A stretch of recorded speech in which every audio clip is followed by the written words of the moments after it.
Emakhosini, Thokozani, Camagu, Lesedi, Kganya, umme Onika. Please don't forget to like and subscribe. Umme Onika namhlanje uzokhuluma ngendaba yekhandlela. Cause abantu bayabuza ukuthi okay, uma ikhandlela linje nokunje linje ngizofundisa namhlanje ngendaba isetup yakho yekhandlela mawuliqala. Njengoba ngiye ngaphawula phezu kwesimo sokuthi ikhandlela linomthetho walo. Ikhandlela uma usebenzisa ikhandlela elimhlophe yiyo i-starter pack samakhandlela. Ungaqala ngalo elimhlophe. Then elimhlophe lingabuya, like for instance umme Onika angikaze ngabudiswa elinye ikhandlela. Kodwa ngithe manginceda iguli zikamoya ngase ngiboniswa ukuthi sebenzisa ikhandlela another color lomhlobo elithize ukuthi lo muntu ancedakale. It was not specifically for me, but to help next person. So ningadideki, asingeneni ku white candle. Angithi imfundiso kule white candle mawuzoyilight ikhandlela uqale ulight. Ulighta likuphi lelo khandlela liphansi floor, uyuza ifloor. Umuntu ozobeka icansi phansi kwekhandlela kusuke lo muntu abonise lelo cansi lelo. Awumani uvela uthatha icansi ulifake phansi kwekhandlela ungakalungisa into zakho zomsamo. Icansi bazicelela abantu abadala. So for you ukuthi umnikazi wekhandlela ingelosi yekhandlela iconnect nabakini, remember sisuke siphakamisa bona abokhokho.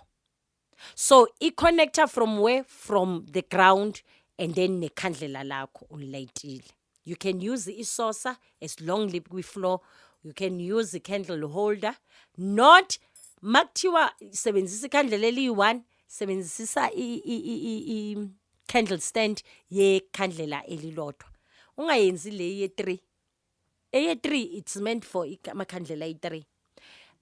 A7 it meant for amakhandlela ay7. So don't misuse bathini wenza izinto ezingafunakali. So into ekhona uzolighta lelo khandlela for at least 5 minutes to 10 minutes. Kungani ulight uleka before ukhuluma lidonsi energy. By the time uyokhuleka ngalelo khandlela already lizokupha information ukuthi what is happening. Ungathi before ukhuleka ngalo babe sebaphakamile abantu abadala. How do you see them? You see them la ikhandlela la iwax icala khona le round le wax la icala khona kuyaye kube namaphila. So bakhona abathi okay sikhona kodwa asikazi ukuvela manje ngenxa yani yesimo sobumnyama okuso. Njoba ngeke ngayenza example zabo ma abortion, umsamo ungcolile, ekhaya kuyagangwa kunomsindo, abanye abazange bagezele imindeni yabo yasemakhaya abahamba emhlabeni, you know, amadlozi asebumnyameni. Kungani amadlozi asebumnyameni? It's because of la ekhaya kuphila isilwane bona abakhona ukungena ekhaya. So ihamba kanjalo. So mawungabona lamaphila ngathi ayavela kuba nalo hope. Nanoma kungabe kuvela ubumnyama ubona kanjani? Kunalobu bathini ikhandlela kunala kulayita khona kube yiflame. Sikhuluma kuyiflame ke manje.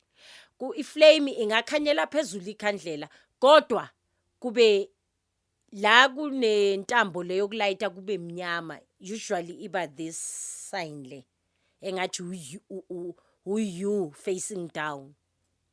So abanye inokuvela kayi2, enye ibe inkulu enye ibe incane. Lapho uyakhona ukubona ukuthi okay kunanesimo sengane, kunanesimo sabantu abadala. We understand. So umuntu akamane vele athwese ithunzela imnyama unless ubuthakathi bakuthwalise nje ithunzela imnyama. Kodwa in most cases abantu bahambiswa ngamathunza amnyama it's because of abazange bagezele abantu like abortion nabantu basemakhaya.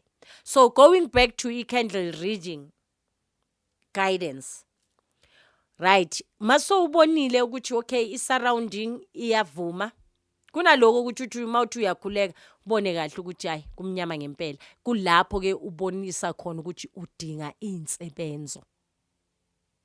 Now remember ikhandlela lisipha ini, lisipha i-directive yokuthi what is really happening kule ndawo kuyo. Then it needs you ukuthi uyofuna ini, a spiritual help.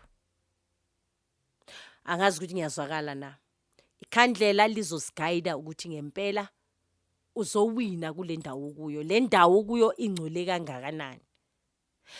Asibe positive ke sithi okay ingelosi nazi ziyavela, amathonga ayavela, ikhandlela livuthela phezulu kodwa kunalobo bumnyama lobo. Ngumme onika ngihlezi ngiseyinsebenzweni, ngihlezi nginceda abantu, but imimoya the way ihlezi ilwa ngakhona angibi surprise.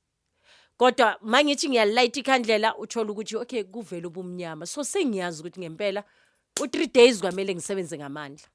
And then ngiyakhona nami ukuspot ukuthi okay kulabantu engibancedile noma abantu engikhulume nabo ubani engabe uza ngalobo umnyama lobo.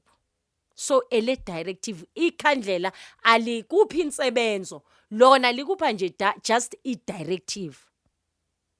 So kulaba bekhandlela elibovu ngisayiphinda ngisakhuza futhi ekhandleleni elibovu, awukwazi ukuthi use taxini bakutshele ngekhandlela elibovu, useyindaweni bakutshele ngekhandlela elibovu. Ikhandlela elibovu lifuna umuntu ophakathi kweinsebenzo owazi istory sakhe ukuthi nanoma ngathi ngilwa ngekhandlela elibovu mangivuka ngilwa nesilwane ngiyoqhubeka ngalo. So kukhona ozothi mamuphi ikhandlela elibovu avuke seka athi ulwe nesilwane sikabani leso silwane sikame onikana, ngoba isilwane lizovundlula yonke into eyenzakalayo. So uyokhala uthi angilelanga ngokusukele ngekhandlela elibovu. So ikudinga ukuthi ube prepared and ready. Kufana nempompomo, ipompoma it's a story for another day. Emakhosini, Thokozani, Camagu, Lesedi, Kganya, hope nifundile. Please don't forget to like and subscribe. Amen.